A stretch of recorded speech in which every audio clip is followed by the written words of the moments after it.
Manchester United, they defeated Newcastle 2-1. They're on the verge of going after European football. They have dropped a few places in the last few weeks. They've dropped down to 8th place with 17 wins and 14 losses with a -3 goal differential with 57 points. They have been dropping a few games. They've had a bad season. They lost last week's game to Arsenal. They lost to Crystal Palace. They dropped points to Burnley. But today they were able to get a good result. They defeated Newcastle in a nervy-ish kind of game. They were deserved winners at the end, but the Newcastle did have opportunities. There was a potential a penalty from Amrabat, which I believe was a penalty. I thought he got him on his ankle. VAR doesn't correct it, which we will discuss later about VAR as a whole. But overall today with the Manchester United Newcastle game, they had 17 shots to Newcastle's 21, but the shots on target was 8-8. Newcastle did have more possession than them, 56% possession to 44%. And when you're looking at it, these kind of games at the end of the season, yes, these are teams that are battling for your position, but any game, all these games, especially with a team of the caliber of United or the expectations of Newcastle after reaching the Champions League last year, games are like this is kind of just a way to build for the future. And sometimes a way to decide the futures of certain people, of certain managers that might be in trouble, or certain players that might be on the brink of being let go by their clubs. It's an opportunity for some people to save their jobs. And in this situation, the main guy we have to talk about is Erik Ten Hag, who has this most important game of their season, essentially, or their entire season, to be honest, coming up whenever they do take on Newcastle United, a Newcastle team. Not Newcastle, Manchester City in the FA Cup final. A Manchester City team that's probably has won the Premier League, depending on how this last match day goes. They've already won. It's a team that's just better than them. They beat them last year at the FA Cup final. They're a more talented team, but it is their managerial rivals. So Ten Hag and United are up against it. But even if they were, is that enough to keep his job? Look, I think they win the FA Cup final. And not just the fact that they win the FA Cup final, but the fact that they were able to do it against a Manchester City, I think that just might be enough, just based on the sheer injuries that he's had to overcome this season, which he hasn't overcame, let's be honest, because they are 8th place. But just of the sheer amount of injury, defensively, the injuries that United have suffered could only be described as devastating. Game in, game out, center backs going out, full backs going out, not having a consistent center back partnership, having a Harry Maguire that United essentially wanted to give away, but he decided to stay.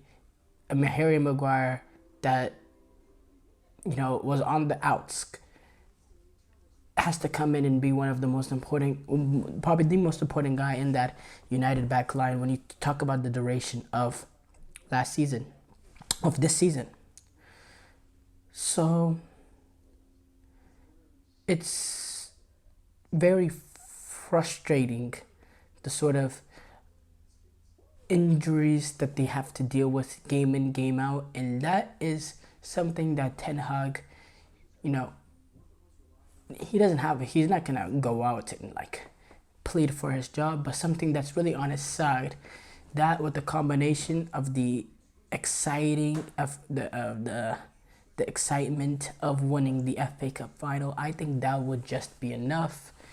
But when you look at this season, the performances, it just has not been good enough. The results have not been good enough. When you look at the Champions League, not getting out of a group with Copenhagen and Galatasaray, that's just not good enough at all. Not getting out of that group is unacceptable. finishing eighth, and this is a team that's regressed from third place to eighth place.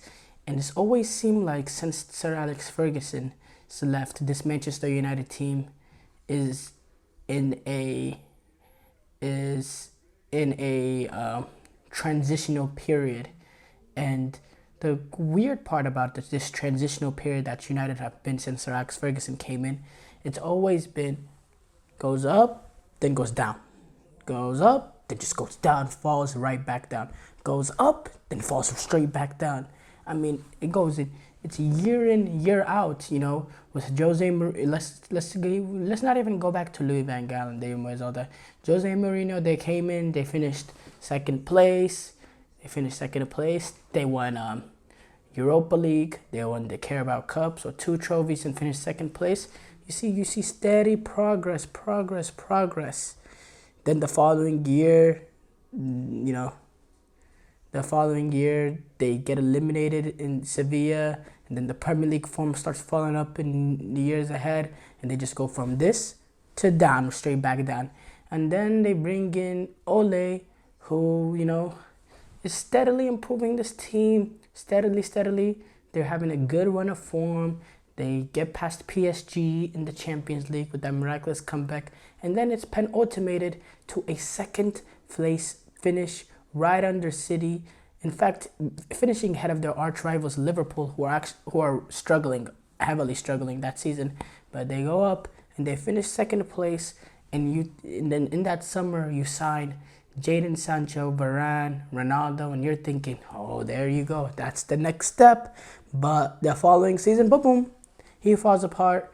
Ole Gunnar Solskjaer gets sacked halfway through the season. Not even halfway through. Ralf Rangnick came in. He can't do a job with them halfway through. They get eliminated at Atletico Madrid. They don't finish with Champions League football. And then the next year comes. Erik Ten Hag comes in, and it is steadily. Now you're seeing another rise back up with Erik Ten Hag. And then they end up finishing, I believe they finished third. They progressed really well throughout the season, play some good football at times. Guys that he brought in shows good signs, like Casemiro, who had a very solid year last year.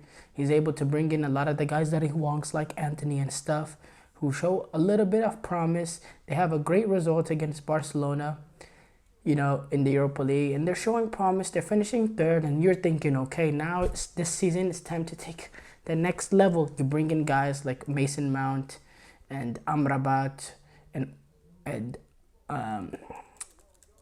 you replace De Gea with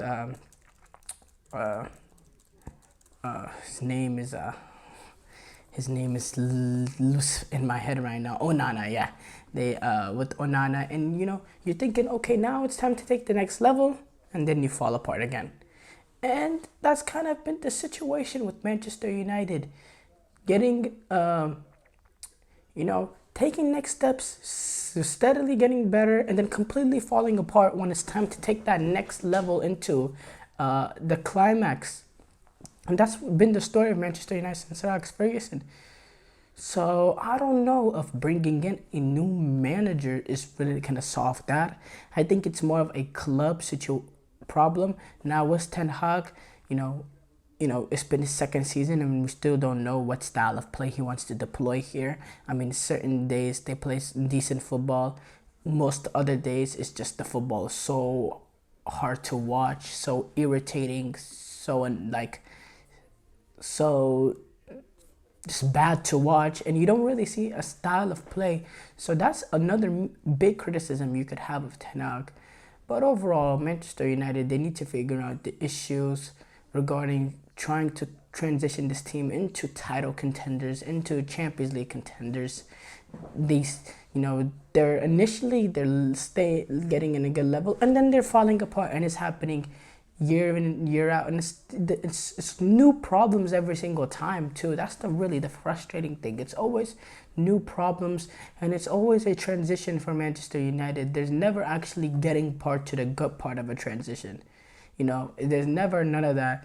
And for Manchester United, for their fans, I guess the main thing, the main the main thing that they could be positive about is the new footballing operations coming in, new people running the footballing side of it, and you know, maybe that can make the difference in Manchester United in their development post Sir Alex Ferguson.